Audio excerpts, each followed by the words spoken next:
The great docking bay of the Galactic Council station hummed with its usual busy energy, ships from 100 worlds coming and going, banners of strange symbols fluttering in artificial gravity. Today, however, something was different. The arrival of the human diplomatic delegation had stirred whispers long before their vessel even emerged from hyperspace. The tall, sleek Terran ship glided into position, its hull catching the chamber's sterile light in eerie silence. There was no unnecessary ornamentation, no grand colors or flags, just the quiet statement of purpose and efficiency. A long ramp extended with a smooth mechanical sigh. Alien dignitaries stood in tight clusters, their varied forms shifting with curiosity and skepticism. The reptilian hissed softly between each other, slitted eyes glinting. The clicked in amusement, their segmented antennae twitching as they exchanged remarks. Crystalline shimmered, refracting the light as if to distract themselves from their growing interest. All eyes turned to the ramp. First came the diplomats, human envoys dressed in tailored suits with thin silver piping along the collar. They walked slowly, measured, a quiet power in their stride. But it wasn't the diplomats that held attention. It was the guards. 6 humans in perfectly pressed civilian attire. Dark suits, no weapons, no armor, hands clasped loosely behind their backs. Their faces were calm, nearly serene, and their steps exact. They took in the room with eyes like sharpened steel, scanning, processing, calculating. No dramatic movements. No tension in their bodies.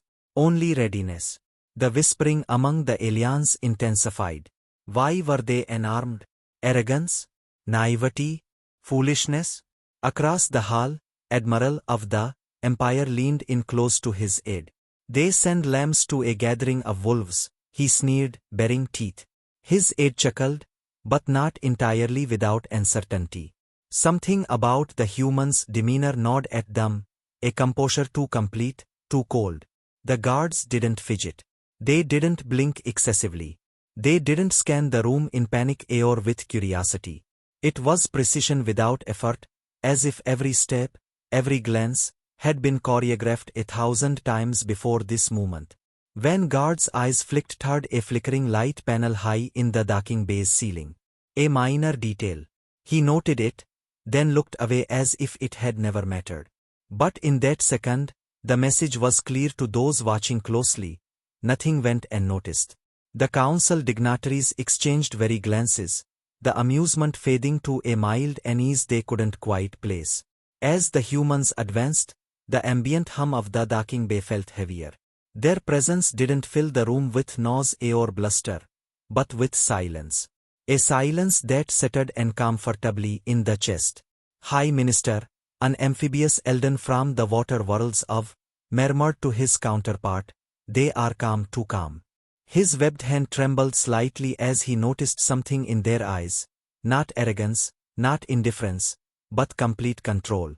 The sort of control one cultivates after standing in storms and not flinching. After facing annihilation and stepping forward anyway. The human delegation reached the appointed meeting point, the guards forming a diamond around their diplomats without a word or obvious gesture. The aliens noticed then that the guards did not stand stiff like statues, but loose, ready, balanced on the balls of their feet. The posture wasn't ceremonial. It was practical. It was the stance of predators. A group of young officers approached, their long necks swaying with curiosity, grins tugging at their beaks. Van attempted a joke loud enough for the humans to hear. No reaction. The guards didn't even flick their eyes toward him. He tried again, this time with mockery, mimicking the human's stiff posture. The nearest human turned his head slowly, not angered, not amused. Just a flat stare. A single glance that stripped the officer of his bravado like peeling fruit. The alien stumbled back, face peeling, mumbling apologies. His friends hurried him away. Admiral grin vanished completely. He had seen it too. That stare. Not empty, but calculated. Eyes that measured threats, decided outcomes, and never. Eyes that had looked down predators before and had never blinked first. The hall grew quiet, the whispers dying down to an uncomfortable hush. A deep, primal recognition began to dawn. These were not naive diplomats with ceremonial escorts. These were something else entirely. The human guards stood there, still, silent, and yet the air around them felt electric. The other species could not understand why their instincts were sending warnings up their spines. These were just humans. Fragile, newly arrived in the great galactic stage. And yet every motion they made carried weight. The subtle efficiency of their actions spoke of training beyond simple protocols. They had been forged in environments where hesitation cost lives, where fear was burned away in fire and ice. The aliens felt it, deep down, in their ancient survival instincts. These creatures had forgotten fear, and that absence was more terrifying than any weapon they could have carried. The council chamber was vast, cavernous, its walls lined with banners from 100 species and carved reliefs depicting galactic peace forged through war. But now, the peace felt thin, stretched taut over something none of them could name. Delegates filled the chamber in uneasy silence as the large holographic display shimmered to life in the center. The footage played without commentary. A security recording from a Bayorden incident. On the screen, armed mercenaries, Raidens, descended on what should have been an easy diplomatic shutter. Unarmed human diplomatic guards stepped forward. No panic, no retreat. They moved like water. Van by van, the attackers went down. Precision takedowns. Bones snapped. Weapons stripped and turned back on their owners. All without firing a shot. The footage looped, and the chamber filled with murmurs. High Chancellor, his scaled face unreadable, leaned forward on his high seat. You have all seen the reports, his voice echoed, heavy with significance. But seeing it changes the weight of words. He gestured toward the flickering hologram. Unarmed humans, faced with lethal force, did not hesitate, did not falter. They fought as though born to it, and they were victorious. The whispers turned to low, worried conversation. Reptilian generals spoke in hushed tones, recalling training regimens and questioning if their own elite forces could respond so decisively without weapons. The delegates, always calculating, quietly reviewed statistical models of engagement success rates. The amphibious, pacifists at heart, sat frozen in fear and awe. Across the chamber, commandant of the military, a hulking reptilian clad in ceremonial armor, rose to his feet. His heavy clawed hand struck the railing in front of him with a sharp crack. We have underestimated them, he growled. We thought them fragile. We thought them unstable. But they are something else. Something dangerous. His declaration echoed through the chamber. The crystalline, usually serene and detached, pulsed in agitation, their surfaces shifting in nervous color patterns. A few smaller species huddled close, instinctively glancing toward the exit doors. High Chancellor slowly nodded. Commandant speaks the truth. But more dangerous still is not just their capacity for violence. It is the absence of hesitation. He paused, letting that settle. We fear what we do not understand. But we should fear what we understand too late. An alien historian delegate, her voice tremulous, spoke up from the far side of the chamber. There are records of such instincts. Worlds that survived countless extinction threats often breed it. A kill switch in the mind. The moment where thought ends and action begins, honed to instinct. Commandant gaze swept across the hall. That instinct is what we witnessed. Not training alone. It is nature and will made flesh.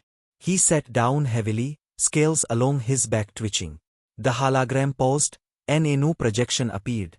A map of the galaxy, with Earth at the center. Radiating from it, red rings marked escalation events, each ring larger than the last. The humans, continued, have grown from chaos. War, conflict, survival, these are not shadows they leave behind. They carry them within. And we cannot pretend to be. In the silence that followed, one of the youngest council members, a luminescent being known as, stood. Their glow flickered uncertainly. Should we fear them? Or should we learn from them? The chamber erupted into discussion. Some called for immediate containment measures. Others spoke of alliances and increased trade, hoping to bind humanity into peace through dependency. A small but vocal contingent suggested exile, quarantine Earth and never allow humanity to leave its system again. But each proposal withered beneath the weight of reality. The footage had shown them all the same truth. Humanity did not cower. They adapted. They overcame. They fought without needing weapons. Without fear. Admiral leaned forward from his seat, his cold eyes locking onto. What is your recommendation, Chancellor? Exhaled slowly, the weight of millennia pressing into his scaled shoulders. My recommendation, he said softly, is that we remember why we formed this council in the first place. To avoid destruction, not only from external threats but from within. We must not provoke them. We must not belittle them. We must not think them weak. They have already taught us what happens when we do. His hand gestured, and the footage replayed. This time, no one spoke. The chamber sat in silence, watching the human guards move with terrifying efficiency, each takedown a warning written in motion. The silence stretched long after the footage ended. Voss, quiet and resolute, broke it at last.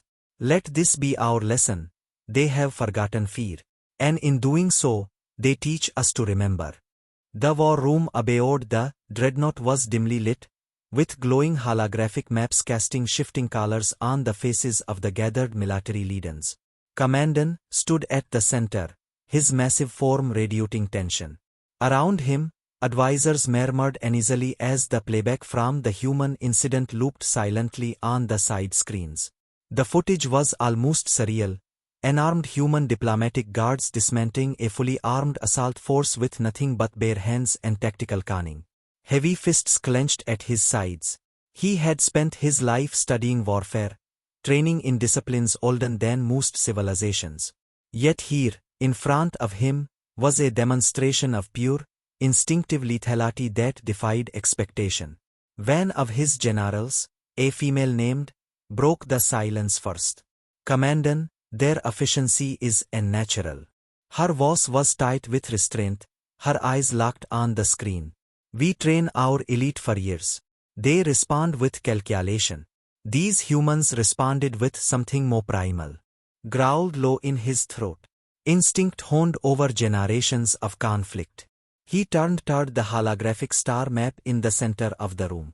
Earth pulsed faintly in the center, surrounded by layers of data, migration routes, military outposts, trade hubs. I once thought them fragile, admitted, his voice rough. But fragility can evolve into resilience. Resilience becomes aggression.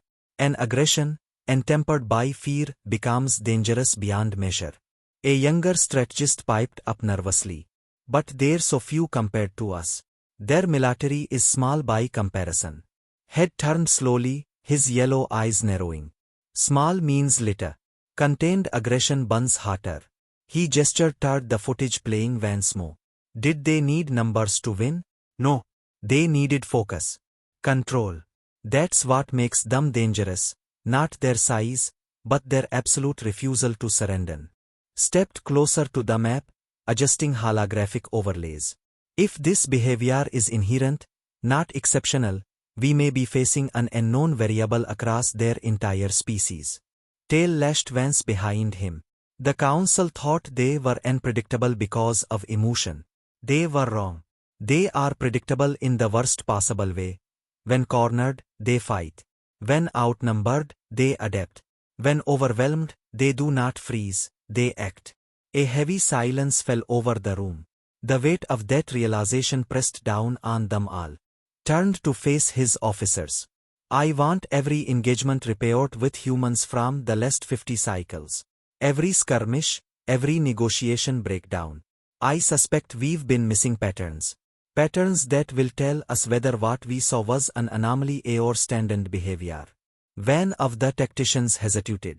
Commandant, if this is standard, what do we do? Exhaled slowly, his scales glinting faintly in the low light. We do what every wise predator does when it realizes it's not the only apex in the jungle. We tread carefully. He stepped forward, planting a heavy clawed hand on the console. And we never assume they will back down. Suddenly, a new transmission alert chimed. Unintercepted communication from a Terran vessel. Gestured for it to play. The human voice that filled the room was calm, clear, almost detached. This is Lieutenant Marshal of the Terran Diplomatic Security Corps. To the aggressors who attempted to breach diplomatic protocol. Know that humanity does not respond with hostility unless forced. But when forced, we do not stop. The message ended. The room remained silent, every officer processing the weight of that final line. Straightened, his face grim. There is no bluff in that voice. No posturing. Only certainty. Scales shifted in muted alarm. We must assume all human diplomatic missions are accompanied by such operatives. Nodded. And we must also assume that if provoked, they will escalate beyond what we consider rational. Another officer, his voice trembling, asked, "Do we escalate preemptively?" Answer was immediate. No. That would be folly. We will reinforce observation units and initiate quiet containment protocols. But any aggression toward humanity will only feed their instincts. He looked around the room, meeting each officer's gaze in turn. And understand this, they have forgotten fear. Not because they are foolish, but because survival has hardwired defiance into their blood. The tactical map shifted as new data from intelligence drones poured in, human fleets expanding trade routes deeper into Council space, their presence increasing steadily, but always measured, controlled. Not invasive, but unavoidable. Let out a slow breath. We stand at the edge of something new. We can't fight what we don't understand. We will study them. We will learn. And if we must confront them, we will do so with every ounce of caution our ancestors forgot. He turned back to the silent footage one last time. Unarmed humans, fighting like predators born for better. They taught us something today, he murmured. And we would be fools not to remember. The council chamber had never been so silent. The air itself seemed to hold its breath as the High Chancellor rose to the central dais, his ornate robe heavy with symbolism and ancient authority. Above him, a massive holographic projection shimmered into view. Earth, outlined with neutral sovereign markers and bathed in a soft white glow, a far cry from the cautionary red indicators that had defined previous council sessions. Around the circular hall, alien delegates from countless worlds sat in hushed anticipation, their scaled, chitinous, and spectral forms tense with conflicted emotions. High Chancellor inhaled deeply, the weight of centuries of tradition pressing down on his broad, reptilian shoulders. He had argued for peace, for containment, for wisdom. But the events of the past cycle had shattered any illusions. Fear, once reserved for ancient threats, had found a new form in humanity's defiance. And now, the Council had no choice but to acknowledge it. The Chancellor's voice boomed across the chamber, rich and resonant. By decree of the High Council of Galactic Accord, we hereby recognize the species Homo sapiens, inhabitants of Terra, as sovereign equals and galactic law. A subtle murmur rippled through the chamber like distant thunder. Delegates exchanged uneasy glances.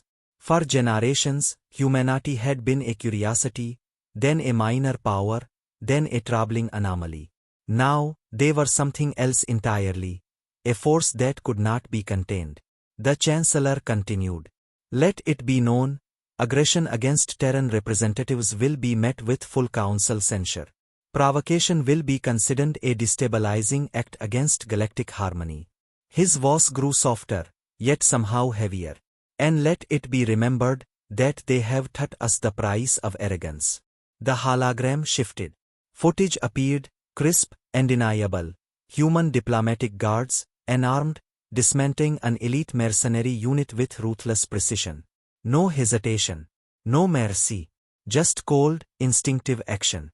The footage paused on the expression of one human operative, his face bloodied, eyes locked in focus beyond anything the council had expected from a diplomatic presence. The chamber was still. No whispers. No protests. Only the hum of ancient technology and the flickering light of reality sinking in. Slowly turned to face the assembled delegates. We believed fear was weakness. We thought them reckless because they did not show it. But we were wrong. Fearlessness is their strength. And it is not born of ignorance. It is forged from necessity. At the far end of the chamber, Commandant, Vance, a stanch advocate of containment through force, slowly rose from his seat. His massive frame radiated reluctant respect. They do not bluff, he said simply, his voice echoing of stone walls. They do not posture. They warn Vance and act. The silence deepened. Even those who had doubted humanity's threat could no longer deny the truth. The Chancellor inclined his head toward. And now you understand why this decree must stand. Nodded solemnly and sank back into his seat, his eyes never leaving the hologram. The Chancellor's voice softened. We have carved our histories in stone, in conquest, in ancient triumphs.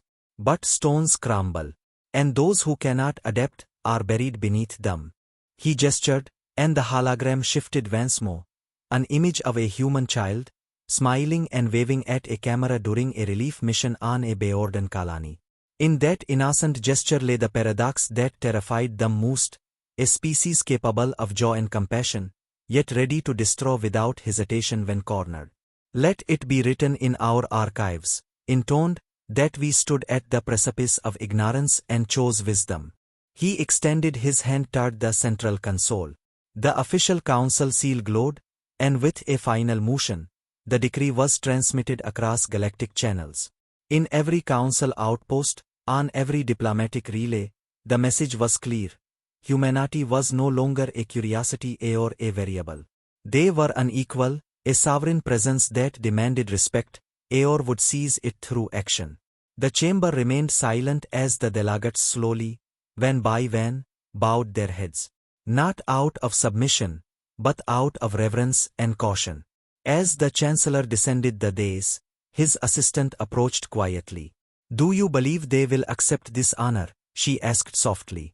Looked back at the fading hologram. They never asked for honor, he replied. Only understanding. And when denied that, they taught us why fear has its place. He paused, a faint, tired smile flickering across his ancient face. May we never forget the lesson. Across the galaxy, worlds would hear the decree. And in quiet council chambers far from this grand hall, leaders would speak the same words in hushed voices. The humans have forgotten fear, and taught us to remember.